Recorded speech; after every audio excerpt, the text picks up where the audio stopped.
news leader is 24-Hour News 8. We begin with that breaking news in eastern Ionia County. A young man's body pulled from the waters of the Grand River north of Portland, reportedly after jumping from this worn-down road bridge. We rushed 24-Hour News 8's Jessica Leffler to the scene. She's kicking off the team coverage tonight. Jess, what are you seeing and hearing out there tonight?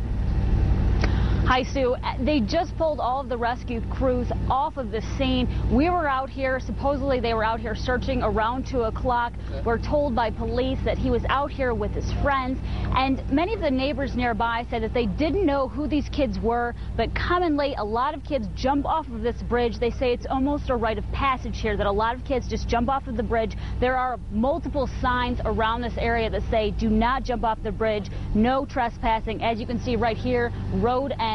So there are lots of safety guards against this, but obviously these kids got past this. We're continuing to wait from the Michigan State Police, who's handling this investigation, on what exactly happened behind this. We do know, and we do have it confirmed, that it's a 20-year-old male who's from the Owasso area. We're not sure where his friends were from or what they were doing here, but we're going to continue to stay on top of this story throughout, and pretty soon you're going to hear live from the Ionia County Sheriff. But for now, we're live in Ionia County. I'm Jessica Leffler, 24-Hour News 8. Back to Thank you, Bill and Suze. I'm here at the live desk now. We're taking this story further of the drowning in Ionia County at the Goodwin Road Bridge. Let's set the scene for you again, just north of Portland Township.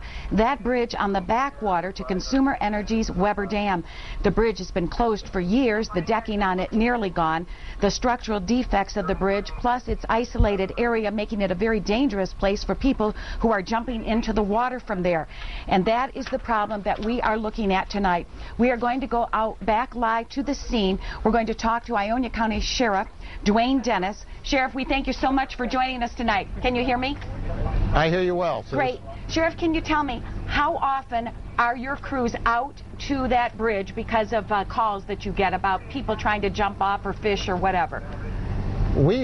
This bridge has been a problem probably for about the last 8 or 10 years.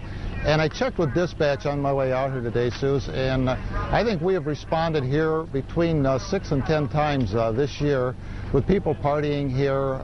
It's a real popular late night spot for drinking, for swimming, fishing, etc.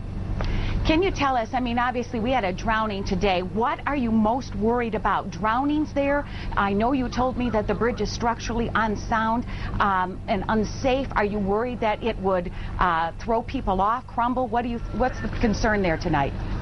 Well, probably a combination of everything that you just said. The bridge is just structurally in disrepair, and I know that it is an attractive spot for swimmers, and I know they go out into the bridge. As a matter of fact, we've heard that they even climb clear up on the top of this old structure and dive off the top of it. And but even though the water here is sufficiently deep, the bridge is in such disrepair that it's certainly not a good swim platform, and it lends itself towards being a very hazardous situation for swimmers. Have you had accidents or other drownings there that you can remember? No, this is the first drowning at this bridge that I remember. How barricaded is it, and what other measures need to be taken to secure it and make sure people stay off of it?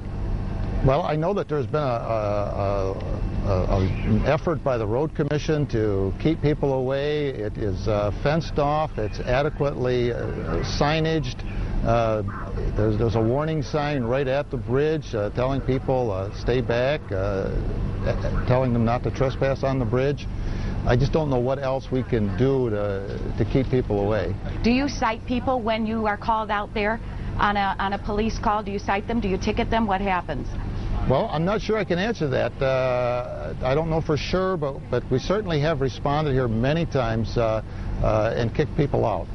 All right, Sheriff Dwayne Dennis, we thank you so much. We're really sorry about the tragedy that occurred on that bridge tonight. We'll hear from the sheriff tonight on 24-Hour News 8 at 6 as we pose more questions to him and further dig into this story. Back to you, Suze. Okay.